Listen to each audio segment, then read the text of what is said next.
अब जब वो कबीर साहब से सिकंदर लोधी ने अर्ज किया कि हे भगवान, हे अल्लाह के रूप, आप दिल्ली चलो मेरे साथ, और वहाँ की जनता में भी यही आग फैल रही है, हिंदू और मुसलमानों की आपस में बहुत झगड़े रहते, मुझे भी चैन से नहीं रहने देते, आपके इतने निर्मल विचार हैं दाता, वो सारे एक हो जाएंगे, आप मेरे साथ चलो। परमात्मा बोले मैं ऐसे नहीं चलता, पहले मेरा शिष्य बन तब मैं जाऊंगा। कहने लगे जी बोलो क्या?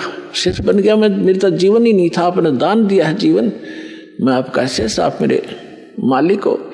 परमात्मा बोले सुन ले, कुछ नियम होते हैं शिष्य के, शराब मांस तम्बाकू छुआ नहीं का, और अपने राज्य में मुनादी कर देना, प्रतिबंध लगा देना, कोई जीवन सा नहीं करेगा। अब उसने कहा कि देखो जी मैं प्रयोग नहीं करूंगा मांस आज के बाद, ये मेरा पक्का वायदा हो लिया। तम्बाकू भी नहीं प्रयोग करूंगा, शराब तो हम प्रयोग करते ही नहीं। और दूसरी रही बात कि मैं प्रतिबंध जरूर लगा दूंगा, लेकिन मैं मजबूर हूँ, ये मुसलमान मेरी मानेंगे नहीं, और मैं ज़्यादा जोर दूंगा तो मेरा राज खत्म कर देंगे, इसलिए मैं विवश हूँगा इस बात पर। परमात्मा बोले ठीक है, तू मत खाना। अब ठीक है जी। तो मालिक को साथ लेकर परमात्मा चले गए झोपड़ी में, वो आ गए अपने राज दरबार में वीर सिंह के पास।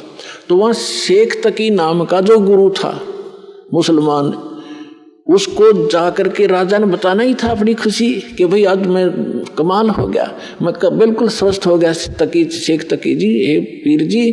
और कबीर साहब ने केवल आशीर्वाद दिया था, मेरे सिर पे हाथ रखा था, मैं स्वस्थ हो गया, मेरा कति आज कोई मुझे रोग का नामो निशान नहीं है, मैं बहुत खुश हूँ। और वीर सिंह अब खाना खाऊंगा, और खूब छक कर रोटी खाई।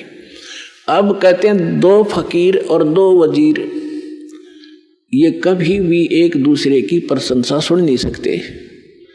अब उसके आग लगी कि तेरी महिमा कम और कबीर की महिमा ज्यादा होगी।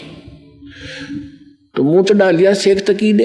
सिकंदर लोधी को मालूम था कि शेख तकी रूस गया तो मुसलमान ग्रुप सारा रूस गया तेरा, और ये आग लगा देगा, तेरे राज को नाश करवा देगा। चिंतित हुआ, पूछा क्या बात है, क्यों चिंतित हो, कैसे आपने नाराज हो गए मेरे से? तो उसने कहा कि मेरी क्या जरूरत है, अब तुझे पीर मिल ही गया है काफिर। अब उसने सोचे सिकंदर लोधी ने कहा ये इसका तो यो रोग लग गया भाई।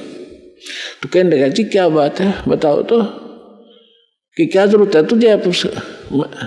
तू कहता ठीक कर दिया, और आप ये कहते हो रामानंद को जीवित कर दिया, मेरे सामने जीवित करके दिखाओ तब मानो मैं। अपने आत्मा सिकंदर लोधी चिंतित हो गया। अब वीर सिंह ने एक बीच का रास्ता निकाला।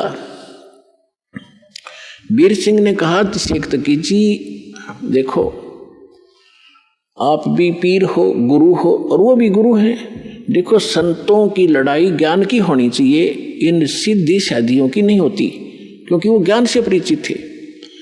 आप ज्ञान की चर्चा कर लो उनके सामने, हम बुला लेते हैं, बुला लो बुला लो। अब कबीर साहब आ गए, सिकंदर लोधी और सारे बैठ गए, हजारों लोग श्रोता आ गए। तब परमात्मा ने कहा कि बोल प्रसन्न कर भाई शेख तकी। उसने कहा कि हमारे पीर जो मोहम्मद जी थे ये अंतिम रसूल थे, उसके बाद कोई रसूल नहीं आएगा, और जो साधना हम करते हैं वो हमारे अल्लाह ने सीधा बताया था हजरत मोहम्मद जी को, और कुरान शरीफ का ज्ञान सीधा दिया था एक फरिश्ते के माध्यम से, जबरील के माध्यम से। हमारा कुरान शरीफ 1 नंबर का ज्ञान है, और आपका ज्ञान व्यर्थ है, ये गॉड गिवन नहीं है। हमारी साधना सर्वश्रेष्ठ है। तो परमात्मा ने कहा कि देखो पीर जी, परमात्मा की भक्ति किस लिए की जाती है? घर में सुख हो, शरीर स्वस्थ रहे, घर में कोई दुर्घटना ना हो, कोई अशांति ना हो, कोई इसी प्रकार का कोई ऐसा अनहोनी ना हो, ऐसे इसलिए करते हैं। और मोक्ष हो, कहाँ ऐसे करते हैं कि आप हजरत मोहम्मद जी जितनी साधना, नमाज या कोई परहेज रख सकते हो कि नहीं, वो तो महापुरुष थे, वो तो नबी थे, रसूल थे, तो उन जितनी आप नमाज भी नहीं कर सकते इसी श्रद्धा से, हजरत मोहम्मद जी का जीवन देखो, वो पहले भी दुखी थे और नबी बनने के बाद भी दुखी। साधना करते करते कर टूट गया उनके ऊपर। पहले उसकी माँ की गर्भ में थे जब पिता की मृत्यु, 6 वर्ष के हुए जब माँ की मृत्यु, फिर दादा पाले था, 8 वर्ष के हुए दादा की मृत्यु, अनाथों की तरह पला। और फिर उसका 25 वर्ष की आयु में एक 40 वर्ष की आयु की एक औरत से विवाह हुआ जो 2 बार पहले विधवा हो चुकी थी। उसके बाद उससे उसको 7 संतान हुई, 3 पुत्र और 4 पुत्रियां। और जब वो नबी बन चुका था उसके बाद उसकी 3 पुत्र मर गए उसकी आंखों के सामने।